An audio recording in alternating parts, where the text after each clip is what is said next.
Hello students, कैसे हैं आप सब। आशा करती हूँ आप अच्छे होंगे और अच्छे से अपनी पढ़ाई कर रहे होंगे। मैं मोनिका रावत आपका स्वागत करती हूँ आईसीटी वर्चुअल क्लासरूम देहरादून में। बच्चों, आज हम क्लास 7 का जो आपका सब्जेक्ट है साइंस, उसका चैप्टर मोशन एंड टाइम को कंटिन्यू करें। तो बच्चों, पिछले लेक्चर में आपने इस चैप्टर के कुछ क्वेश्चन आंसर्स देखे थे। आज हम इसके आगे के क्वेश्चंस को डिस्कस करेंगे। तो आज का आपका पहला क्वेश्चन यानी प्रश्न है, Salma takes 15 minutes from her house, यानी सलमा को अपने घर से तक पहुंचने में, यानी बाइसिकल में वो स्कूल जाती है, साइकिल में वो स्कूल जाती है, उस वहां तक पहुंचने में उसे, if the bicycle has a speed 2 metre per minute, आपसे ये कहा गया है कि जो साइकिल है उसकी जो स्पीड है, ठीक, उसका जो चाल है वो कितना है, 2 मीटर प्रति minute. Calculate the distance between her house and the school, आपको उसके घर से स्कूल तक की जो दूरी है वो निकालनी। सलमा को अपने घर से साइकिल पर स्कूल पहुंचने में 15 मिनट लगते हैं। यदि साइकिल की गति 2 मीटर प्रति मिनट है तो स्कूल और घर के बीच की दूरी की गणना। तो आपको जो है बताया गया है साइकिल की स्पीड, टाइम दिया गया है, समय दिया गया है, आपको दूरी निकाल, उसे हम नोट डाउन कर लेते हैं। तो हमारा पहला स्टेटमेंट है, time taken by Salma to reach her school equals to, आप डाल देंगे 15 मिनट।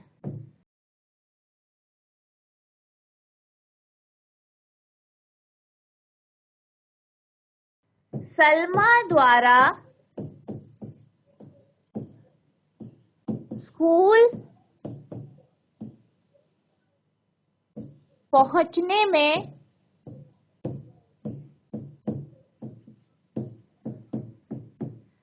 लगने वाला समय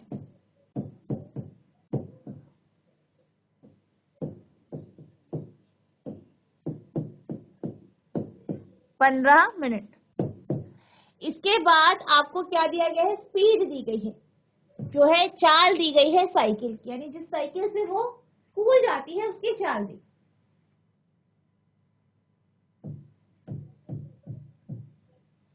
स्पीड ऑफ बाईसाइकिल 2 मीटर प्रति मिनट।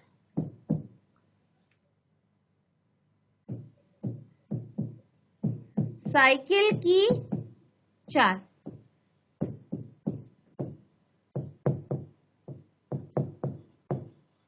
दो मीटर प्रति मिनट। अब आपको क्या दिया गया है, आपको स्पीड दी गई है, ठीक है, टाइम दी गया है, आपको डिस्टेंस निकालना, ठीक है, दूरी निकालना। तो हम यहाँ पे जो है इसका जो संबंध है, रिलेशन है, जो आपने पढ़ा है उसका उपयोग करके, फॉर्मूले का उपयोग करके हम इस दूरी को निकालें। तो आप क्या जानते हैं, आप ये जानते हैं स्पीड इक्वल्स टू डिस्टेंस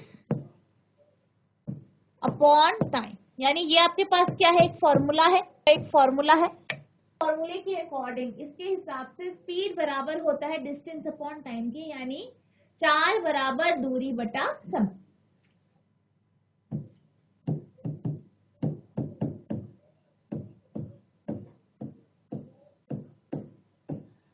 अब आपको क्या क्या दिया गया है, आपको स्पीड दी गई है, आपको टाइम दिया गया है, चाल दिया गया है, समय दिया गया है, आपको दूरी निकाल। तो हमारे पास जो स्पीड है, स्पीड कितनी दी गई है आपको, 2 मीटर प्रति मिनट, और समय 15 मिनट। अब आप देख सकते हैं दोनों का जो यूनिट है, मात्रक है, वो बराबर है, कि मिनट मिनट में है। तो हम इसे मतलब इस तरीके से हम डायरेक्ट इसका यूज कर सकते हैं, हमें किसी भी चीज को कन्वर्ट करने की या बदलने की जरूरत नहीं है, आप इसका डायरेक्ट यूज कर सकते हैं, डायरेक्ट इसका उपयोग करके आप यहाँ पे जो है दूरी निकालते। तो इससे हमें पता चलता है कि जो दूरी होती है, दूरी बराबर चाल गुणा समय, यानी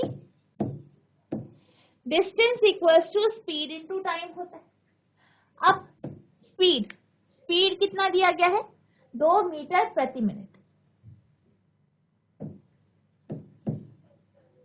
समय कितना दिया गया है, समय कितना है 15 मिनट। 15 मिनट से इसे गुणा कर देंगे, मल्टीप्लाई कर देंगे, तो आपकी जो दूरी आएगी 30 मीटर, यानी 30 मीटर की इसकी दूरी या डिस्टेंस हो जाएगी। यानी सलमा के घर से स्कूल तक की जो दूरी है वो 30 मीटर की है।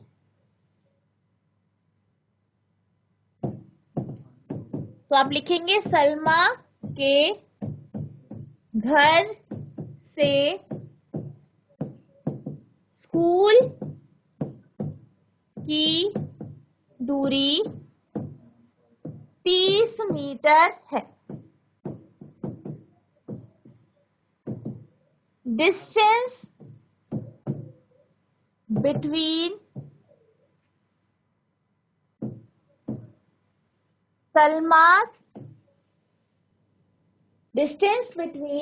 Salma's house and her school is 30 metre. तो इस तरीके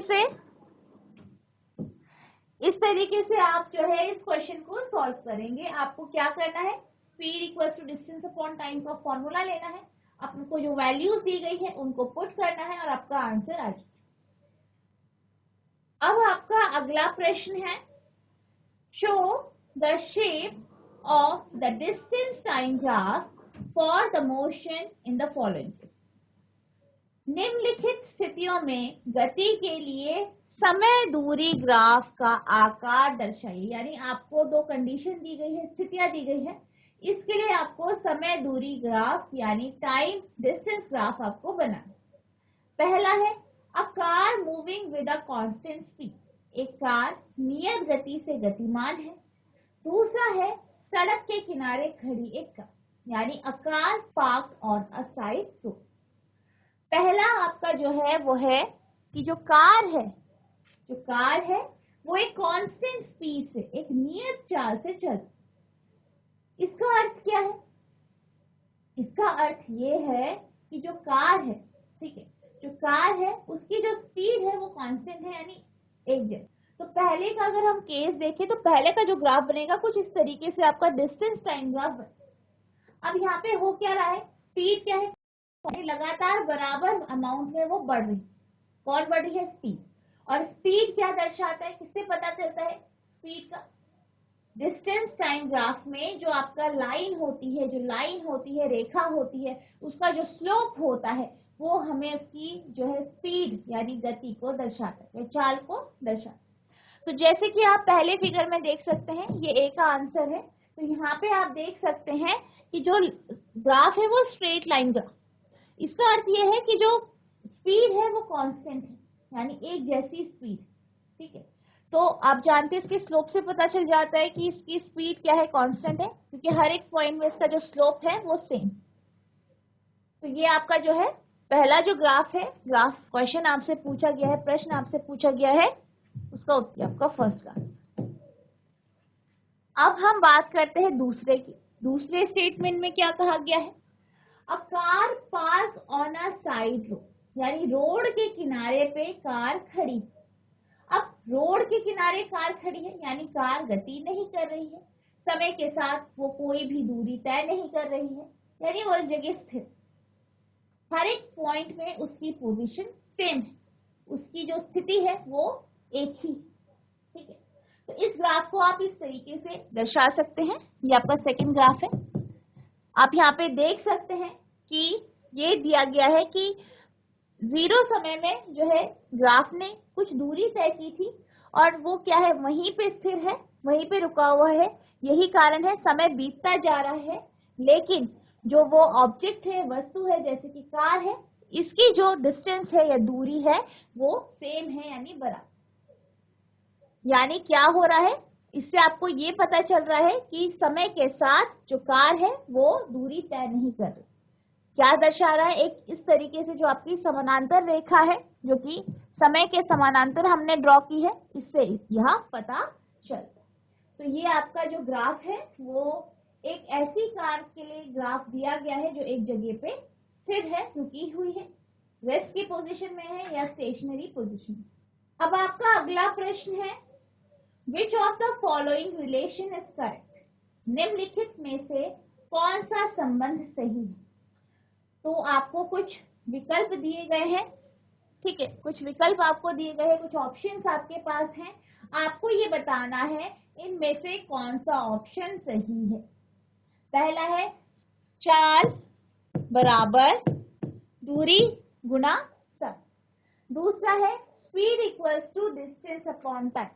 चाल बराबर गति, स्पीड इक्वल्स टू टाइम, चाल minus speed equals to 1 upon distance into time, यानी चाल बराबर 1/, दूरी गुना समय। तो आपको बताना है कि इनमें से कौन सा रिलेशन, कौन सा संबंध बिल्कुल सही।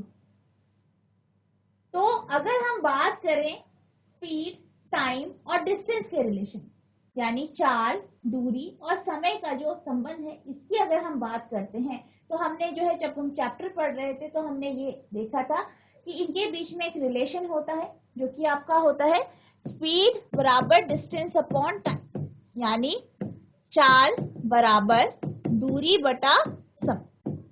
तो ये क्या है? फॉर्मूला है। और ये कैसा रिलेशन है, कैसा संबंध है? ये बिल्कुल सही संबंध है। तो यहाँ पे आप देख सकते हैं, यहाँ पे आपको दिखाई दे रहा होगा कि जो ऑप्शन 2 है या फिर विकल्प 2 है वो आपका speed equals to distance upon time है, और ये विकल्प बिल्कुल सही। तो इसका जो आंसर होगा वो आपका ऑप्शन 2 है, speed equals to distance upon. Next है, the basic unit of speed is, गति की मूल इकाई है। आपको गति की मूल इकाई बतानी है। तो पहला ऑप्शन है किलोमीटर पर मिनट, दूसरा है मीटर पर मिनट, तीसरा है किलोमीटर पर आवर, चौथा है मीटर पर सेकंड। तो यहाँ पे आपको जो आपका स्पीड है, ठीक है, चाल है, जो चाल है इसकी आपको मूल मात्रक बता कि मूल मात्रक इसका। तो अगर हम बात करें चाल यानी स्पीड का मूल मात्रक की, तो ये आपका जो है मीटर पर सेकंड होता है। जैसे कि आप जानते हैं स्पीड जो होता है वो बराबर होता है डिस्टेंस अपॉन टाइम के। अगर हम बात करें डिस्टेंस यानी दूरी की, तो दूरी की जो बेसिक यूनिट है, जो मूल मात्रक है, वो क्या होता है आपका? मीटर। इसी तरीके से समय का अगर हम यानी टाइम का अगर हम मूल मात्रक देखें, बेसिक यूनिट देखें, तो वो क्या होती है? सेकंड होती है। तो आपका जो स्पीड है, स्पीड का जो मूल मात्रक है वो मीटर पर सेकंड। अब आपका अगला प्रश्न है, a car moves with a speed of 40 kilometre per hour for 15 minute. एक कार है वो 15 मिनट तक 40 किलोमीटर प्रति घंटे की चाल से चल, and then with a speed of 60 kilometre per hour for next 50 minute. और फिर अगले 15 मिनट के लिए ये 60 किलोमीटर प्रति घंटे की चाल से या स्पीड से चल रही है। The total distance covered by the car, आपको ये बताना है कि जो कार है उसने कुल कितनी दूरी तय की। एक कार 15 मिनट के लिए 40 किलोमीटर प्रति घंटे की चाल से चलती है, फिर अगले 15 मिनट के लिए 60 किलोमीटर प्रति घंटे की चाल से चलती है। कार द्वारा तय की गई कुल दूरी है। आपके पास ऑप्शंस हैं, आपको विकल्प दिए गए हैं। पहला है 100 किलोमीटर यानी 100 किलोमीटर, दूसरा है 25 किलोमीटर 25 किलोमीटर, तीसरा है 15 किलोमीटर, चौथा है 10 किलोमीटर। तो इस क्वेश्चन को हम क्या करेंगे? सॉल्व करेंगे। या तो यहाँ पे आपको ये बोला गया है कि 15 मिनट तक जो कार है वो 40 किलोमीटर प्रति घंटे की स्पीड से यानी चाल से चल। तो हम क्या कर सकते हैं, जो पहली चाल है उसको S1 ले लेते हैं और पहला जो समय है, टाइम है, उसे T1 ले लेते हैं। इसी तरीके से जो दूसरा आपका है इसको आप S2 ले लेते हैं और इसको हम T2 ले लेते हैं। तो अगर हम टोटल समय की बात करें, टोटल टाइम की बात करें, तो आपके पास कितना आया है, 15 + 15 यानी 15 को 15 से क्या करेंगे, ऐड कर देंगे, तो कितना आ गया आपका 30 मिनट। इसी तरीके से अगर हम स्पीड की बात करें तो स्पीड कितनी है, 40 किलोमीटर प्रति घंटा और ये 60 किलोमीटर प्रति घंटा। अब आप देख सकते हैं कि दोनों में आप यहाँ पे देख सकते हैं कि स्पीड जो है वो किलोमीटर प्रति घंटे में दी गई है, वही टाइम आपका मिनट में दिए गए। तो सबसे पहले हम इनकी जो यूनिट है उन्हें एक जैसा कर लेते हैं। तो हम अगर बात करें S1 की, तो S1 आपको दिया गया है 40 किलोमीटर प्रति घंटा। अगर हम टाइम की बात करें तो टाइम को आप घंटे में कन्वर्ट कर सकते हैं। तो आप क्या करेंगे, इसे 60 से डिवाइड कर देंगे, 60 से इसे डिवाइड कर देंगे। क्यों करेंगे, क्योंकि आप जानते हैं घंटा बराबर होता है 60 मिनट के। ठीक है, अब अगर हम मिनट की बात करें तो 1 मिनट बराबर हो जाएगा आपका 1/60 आवर के। पहली वाली स्टेटमेंट का अर्थ है कि 1 घंटे में 60 मिनट होते हैं, यानी अगर आप 1 घंटे को बराबर भागों में बांटे तो 60 अगर आप भागों में बांटते हैं तो तब जाके आपका 1 मिनट बनता है, या फिर अगर आप 7 मिनट लें तो उसको मिला के एक जो घंटा बनता है। ठीक है, अब अगर हम बात करें 1 घंटे को अगर हम 60 जो है भागों में डिवाइड कर दें तो उसका जो एक भाग है वो आपका 1 मिनट दर्शाता है। तो इसको हम 1/60 या 1/60 घंटा इस तरीके से लिख सकते हैं। अब आप इसे सॉल्व करेंगे तो ये 1/4 आ गया आपका आर। इसी तरीके से हम S2 की बात करते हैं। S2 आपको कितना दिया गया है, 60 किलोमीटर प्रति घंटा, 60 किलोमीटर पर आवर। T2 आपको कितना दिया गया है, 15 मिनट। तो ये भी आपका 1/4 आवर हो जाए। तो ये आपको इस तरीके से दिया गया है। ठीक है, अब आप ये जानते हैं, आपको ये पता है कि जो आपकी एवरेज स्पीड होती है, जब हम औसत चाल की बात करते हैं, एवरेज स्पीड की बात करते हैं, तो वो बराबर होता है आपका टोटल डिस्टेंस ट्रेवल, यानी कुल दूरी कितनी तय की गई है बटा टोटल टाइम टेकन, यानी कुल कितना समय लगा। ठीक है, तो ये होता है, ये आपका जो है फॉर्मूला है जब भी हम औसत चाल की बात करते हैं। औसत यानी एवरेज। अब यहाँ पे आपको स्पीड दी गई, ठीक है, S1 और S2। टाइम दिया गया है, टोटल टाइम। तो टोटल टाइम अगर हम देखें तो कितना टाइम लगा है, 1/4 + 1/4, 2/4 यानी 1/2। ठीक है, 1/2 आवर। तो टोटल जो टाइम लगा है 1/4 + 1/4, 1/4 को आप ऐड कर देंगे 1/4 से, तो आपके पास क्या आ जाएगा, 2/4 यानी आधा घंटा, 1/2 आवर। ठीक है, अब हम बात कर रहे हैं एवरेज स्पीड की। तो एवरेज स्पीड कितनी होती है आपकी, जब भी आप एवरेज निकालते हैं, औसत निकालते हैं, तो वो आपका दोनों को आप ऐड करोगे /2, तो ये 100/2 आ जाएगा, यानी 50 किलोमीटर पर आवर यहाँ पे आपके पास एवरेज स्पीड आ गई। अब हम इनका उपयोग करके आपका जो दूरी है वो निकालेंगे। तो अगर हम डिस्टेंस की बात करें, टोटल डिस्टेंस जो है, तो ये आपके पास बराबर हो जाएगा 50 किलोमीटर पर आवर। आपकी क्या आ गई, स्पीड आ गई, एवरेज स्पीड। और टाइम कितना लगा, आधा घंटा। तो यहाँ पे आपका जो आंसर आया वो 25 किलोमीटर आ गया।